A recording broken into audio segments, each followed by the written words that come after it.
मिट्टी का मोल। फटे पुराने झूठ के पर्दे से छनकर आती सुबह की पीली धूप धूल के कणों को हवा में नाचते हुए एक अजीब सी उदासी दे रही थी।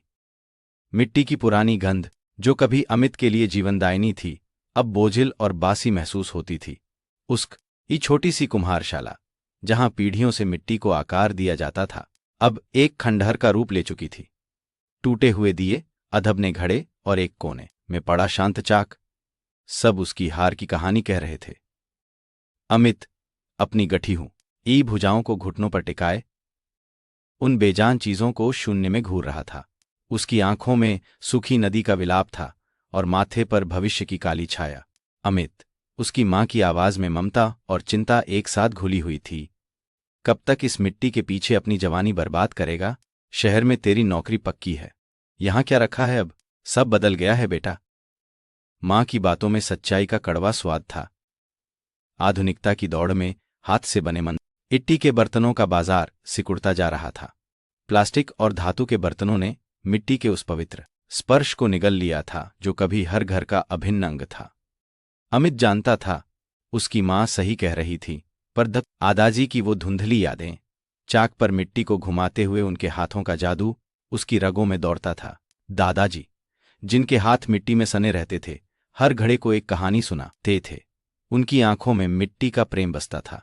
बचपन में अमित घंटों उनके पास बैठकर उन्हें काम करते देखता था। दादाजी उसे सिखाते थे, बेट मिट्टी सिर्फ मिट्टी नहीं, यह जीवन है। इसे सही आकार दोगे तो यह तुम्हें भी आकार देगी। इसमें धैर्य है, इसमें विश्वास है, इसमें सृष्टि का राज है। अमित ने उनके साथ कई बार चाक पर हाथ रखा था। मिट्टी की ठंडी नम स्पर्शीय एहसास उसकी आत्मा में उतर जाता था। पर अब वो सब सुंदर सपने की तरह लगता था जो आंखों के खुलने के साथ ही टूट गया हो। आखिरकार उसने हार मान ली, शहर जाने का फैसला कर लिया। मां की आंखों में राहत की चमक देखकर उसका दिल और भारी हो गया। यह सिर्फ एक कुम्हारशाला नहीं थी, यह उसकी पहचान थी, उसके पुरखों की विरासत थी। इसे यूं छोड़ देना आत्मसमर्पण से भी बदतर था।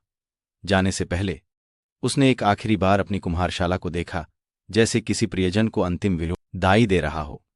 उसने तय किया कि वह कुछ चीजें पैक करेगा और बाकी सब यूं ही छोड़ देगा। धूल और खंडहरों के हवाले वह पुराने बक्सों को खंगाल रहा था, जब उसकी नजर एक फटी हुई बोरी के नीचे दबी हुई एक अधबनी मिट्टी की मूर्ति पर पड़ी। उस पर धूल की मोटी परत जमी थी, पर उसका आकार कुछ कुछ जाना पहचाना लग रहा था। उसने उसे उठाकर देखा। यह एक छोटी सी दिए की आकृति थी जो अधूरी रह गई थी, और उसके बगल में पुरानी पील पड़ चुकी कागज की पर्ची थी। उस पर दादाजी की टेढ़ी मेढ़ी लिखावट थी। अमित ने सांस रोककर उसे पढ़ा। पर्ची पर लिखा था, बेटा, जब सब छूट जाए तब भी यह मिट्टी साथ नहीं छोड़ेगी। इसका मोल सिर्फ बाजार में नहीं, बल्कि तुम्हारे धैर्य और तुम्हारी आत्मा में है। जब लगे कि सब खत्म हो गया तो बस एक बार फिर चाक पर बैठना, मिट्टी को अपना हाथ देना और देखना वह तुम्हें क्या सिखाती है। कभी कभी अधूरे सपने ही पूरी कहानी बन जाते हैं। यह दादाजी के हाथ का लिखा था। अमित को याद आया, यह दिया दादाजी ने अपनी आखिरी बीमारी से पहले बनाना शुरू किया था। वह इसे पूरा नहीं कर पाए थे। अमित की आंखों में आंसू भर आए। उसने पर्ची को ध्यान से अपनी जेब में रखा और उस अढबने दिए को उठाया। उसके हाथों में दादाजी का अधूरा सपना था। एक अजीब सी ऊर्जा उसके भीतर दौड़ गई। शहर जाने का विचार कहीं दूर धुंधलके में खो गया। उसने चाक की तरफ देखा। वह धूल से ढका था, पर अमित को उसमें एक नई संभावना दिखाई दी। उसने चाक को साफ किया, उस पर थोड़ी देर पहले भिगोई हुई मिट्टी का एक गोला रखा और धीरे से पैर से उसे घुमाने लगा। चाक ने धीरे लय पकड़ी। मिट्टी उसके हाथों के नीचे जीवन लेने लगी, पर पहले प्रयास में ही मिट्टी उसके हाथों से फिसल गई और बेजान होकर ढेर हो गई। निराशा का एक घूंट फिर उसके गले से नीचे उतरा। दादाजी, यह इतना मुश्किल क्यों है? उसने बुदबुदाया। उसने अपनी पुरानी कला को भुला दिया था, या शायद कभी समझा ही नहीं था। वह बार बार कोशिश करता रहा, पर हर बार मिट्टी उसके हाथों से धोखा दे जाती थी। थककर उसने चाक छोड़ दिया। बाहर हल्की बूंदाबांदी शुरू हो चुकी थी। बारिश की ठंडी फुहारें उसके चेहरे पर पड़ीं, जैसे प्रकृति उसे धैर्य रखने का संदेश दे रही हो। वह एक पुरानी टूटी हुई छत के नीचे बैठा और दादाजी की पर्ची को फिर से पढ़ा। मिट्टी को अपना हाथ देना और देखना वह तुम्हें क्या सिखाती है। उसने आसमान की तरफ देखा। बारिश की बूंदें धूल को धो रही थीं। तभी उसे एक विचार आया। उसने कभी मिट्टी को सुनने की कोशिश नहीं की थी, हमेशा उसे आदेश दिया था। दादाजी कहते थे, हर मिट्टी की अपनी एक पहचान होती है, उसकी अपनी प्रकृति। कुछ मिट्टी नरम होती है, कुछ कठोर, कुछ तुरंत आकार लेती है, कुछ समय लेती है।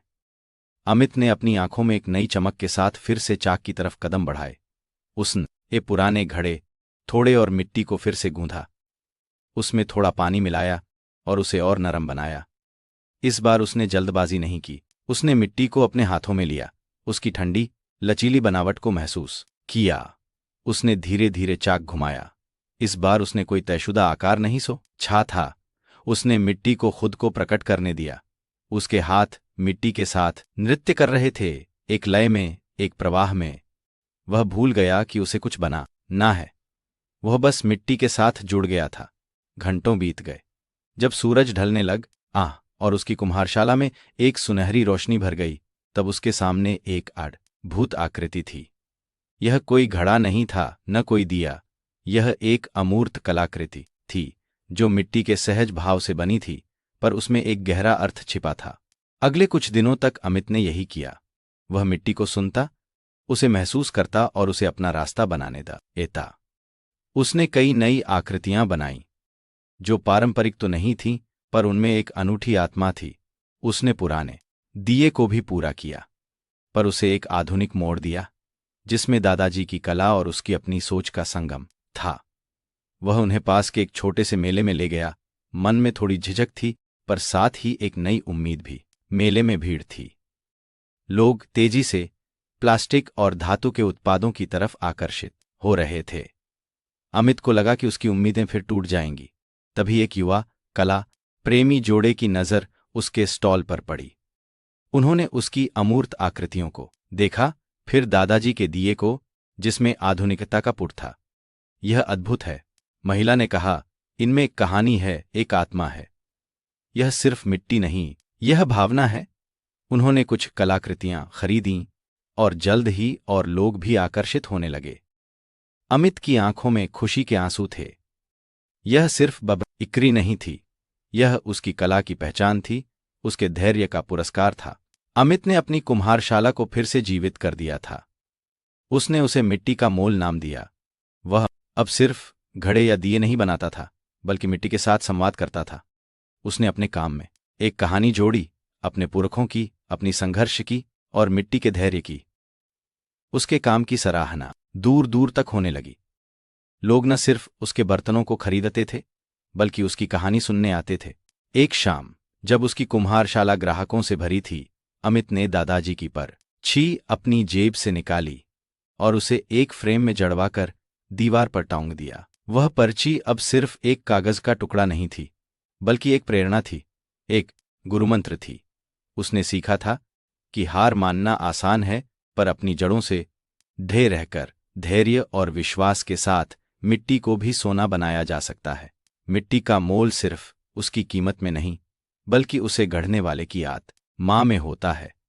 और उसी दिन उसने एक छोटा सा नया दिया बनाना शुरू किया, जिसमें एक नया बीज बोया जाना था, आशा का, सृजन का और अनंत संभावनाओं का।